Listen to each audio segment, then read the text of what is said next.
Послание.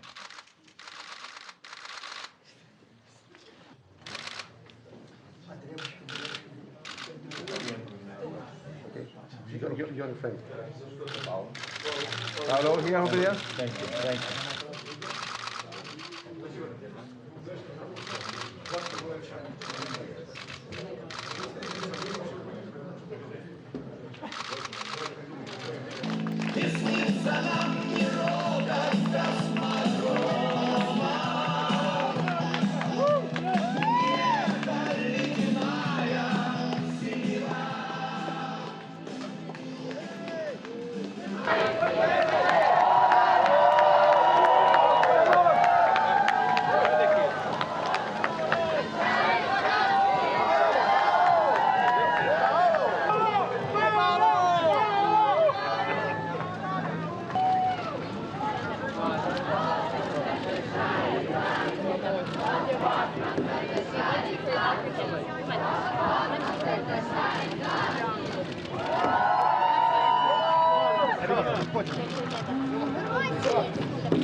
Папа может все, что угодно, и в открытый космос может он выходить, и в открытый космос может он выходить.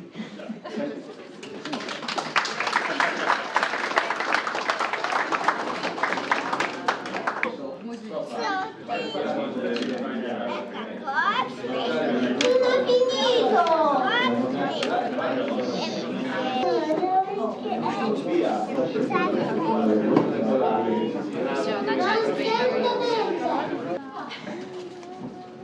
Собирайте карандаши. Grazie della canzone che mi avete cantato.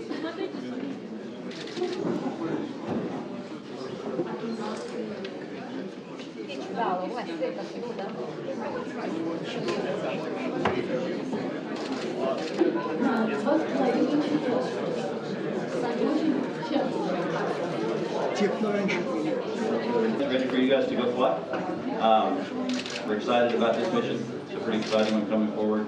We'll take care of you here at home. Take care of everything back here and look forward to you coming home. Successful mission, good flight. See you when you get back. Thank you. Specialists on the ground are prepared and ready to support your flight. Have a great flight, enjoy Space Station, and take good care of the hardware for us. Thanks, sir.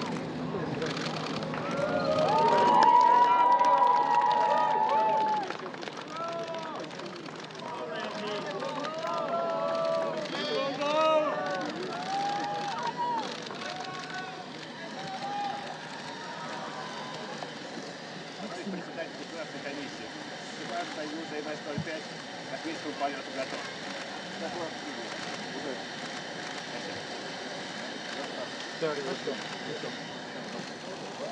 Сергей! Рэнди! Максим Михайлович! Рэнди!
Paolo, te la vita è bella.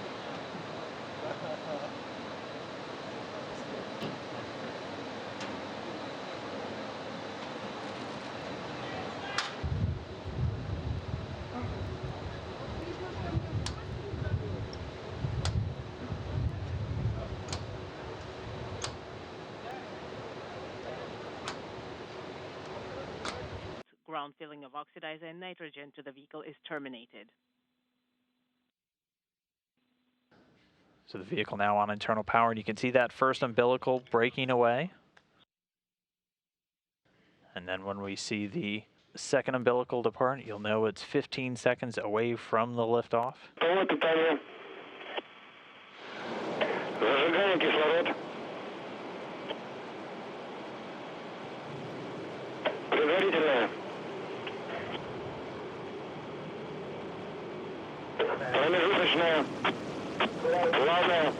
Turbo pumps at flight speed and liftoff. Sergey Ryazanskiy, Randy Bresnik, and Paolo Nespoli rocketing away from Baikonur and on their way to the International Space Station. And liftoff. You can see the very bright first stage engines cutting across the night sky there on Baikonur.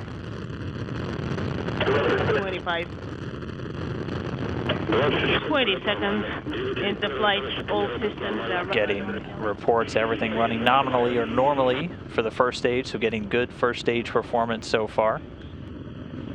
Soyuz delivering about 930,000 pounds of thrust with those 4 boosters and the single core engine. Is nominal. They're going to be burning liquid fuel for the first 2 minutes and 6 seconds of the flight.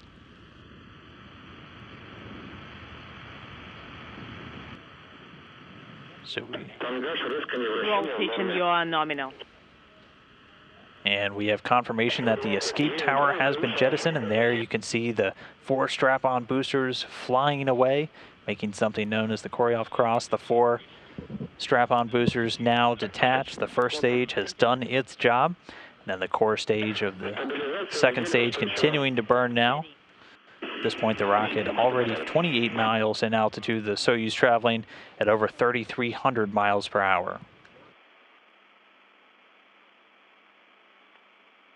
A view inside the cabin, you can see things going very well for the rocket. The crew, Paolo Nespoli here in the center of the screen, Sergey Ryazanskiy in the bottom right corner of your screen. And then Randy Bresnik there at the top of your screen, Sergey Ryazanskiy in the middle.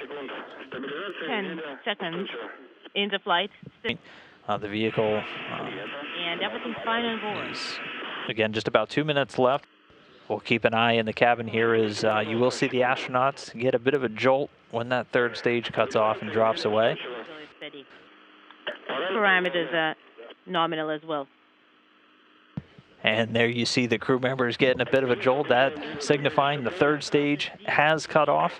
Getting the confirmation here that it has indeed separated. And I am handing you. And so there we have it. Sergey Ryazanskiy, Randy Bresnik, and Paolo Nespoli in orbit. Their Soyuz spacecraft now about 125 miles over planet Earth. Robert Lightfoot, NASA's acting administrator. Sir, your first launch in Baikonur, can't ask for much more. Your impressions as you saw this multinational crew take off to restore the station to a full 6-person capability. Well, what an exciting day, Rob. It was just amazing to see the teams work this afternoon as we got to go out to the pad with the crew, and then to see this liftoff. What a spectacular view we had. The International Space Station flies over about 4 minutes before launch. If that doesn't get your heart racing, nothing does. And then to see the liftoff and be able to follow it as long as we could was just spectacular. There's nothing like seeing a human space flight. And we got to see our crews go today, and just looking forward to the mission they're gonna have. You know, we're just a little over 42 years past Apollo Soyuz, 60th anniversary of Sputnik coming up. International cooperation has come a long way since those early days. Your thoughts on the criticality of extending that international cooperation for future human spaceflight? Yeah, I've said all along, Rob, I think the important thing for us is that this is going to be a global endeavor, this journey of exploration that we're on, whether we're going to the moon, to Mars, wherever we go. It's going to be an international, global engagement. And I think that's one thing that NASA can help bring together with our partners here like Roscosmos and ESA.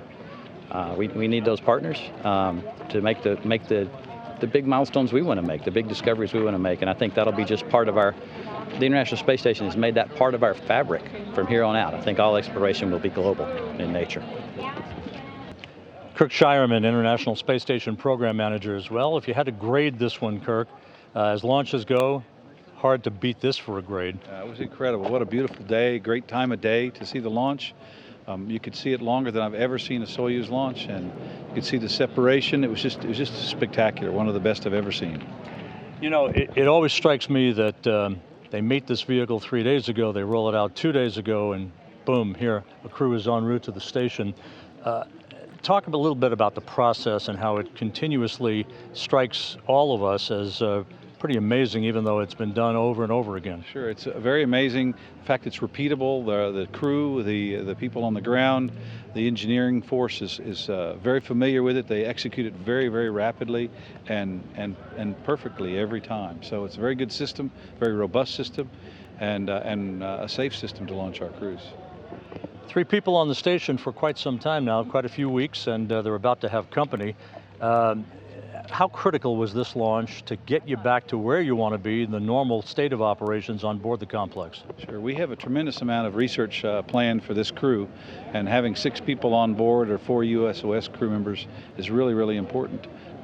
We need to produce the results that the space station's there for, and this crew will be able to do that. So lots of work in their future. We have a number of EVAs. We have 4 EVAs during this expedition, over 330 investigations. So lots of work to be done, and I'm really happy to see them on their way.